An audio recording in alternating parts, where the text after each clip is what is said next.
Hey guys, so I just wanted to take a few minutes here and kind of give my thoughts on Pokemon Go now that it's been out about a full week.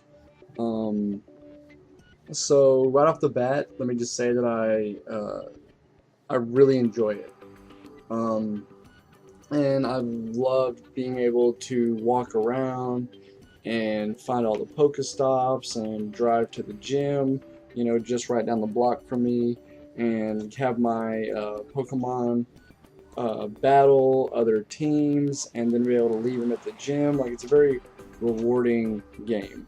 And I really like how they've made it so easy to capture Pokemon that you don't have to battle every time you see a Pokemon. You can just throw a ball at it. I think that was a good choice. My one complaint is I really wish that the gym system, the gym battles, was turn-based. I don't care that they stripped it down to two moves or anything like that. All I want is for it to be turn-based, because I really don't like the spam clickiness of it, and so I wish they would change that. So that's my only real complaint about it. But on to what I love about the game is we're seeing so many. I mean, it's a worldwide phenomenon. If you hadn't already caught that, I mean, I think it's already passed Twitter. Like in the second or third day of use, it already passed Twitter as daily traffic. So it's huge. The game is massive.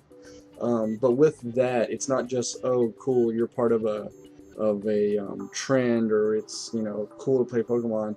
It's bigger than that. It's about getting out and playing a game with other people in the real world. Like, I love online gaming. I could play COD, Black Ops 3 online till the cows come home, or Battlefront, or Hearthstone.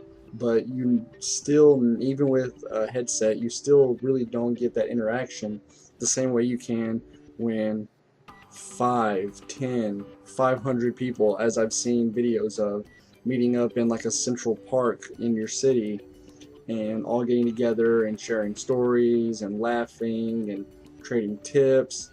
And one of my big gripes with the game at first was how little of a tutorial there was, and how they really didn't tell you how to do so many things. But I really think that might have been intentional.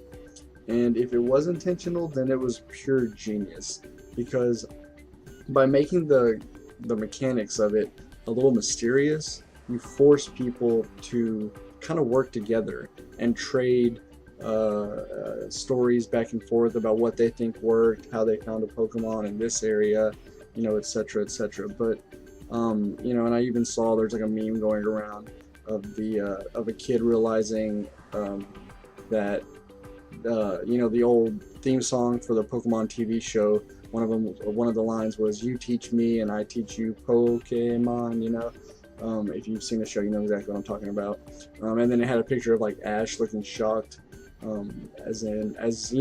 referring to that is part of Pokemon, is talking to people. And even Pokemon has always been about that. You go back to the original Game Boy game; it was red and blue. You had to get all 150 Pokemon, or 151. I can't remember. It's been so long. If I can't remember if Mewtwo or whatever was in the original. But regardless of that, I'm getting sidetracked. Yeah, but anyway, so Pokemon has always been about having to meet up with your friends and link up and trade Pokemon and do stuff like that.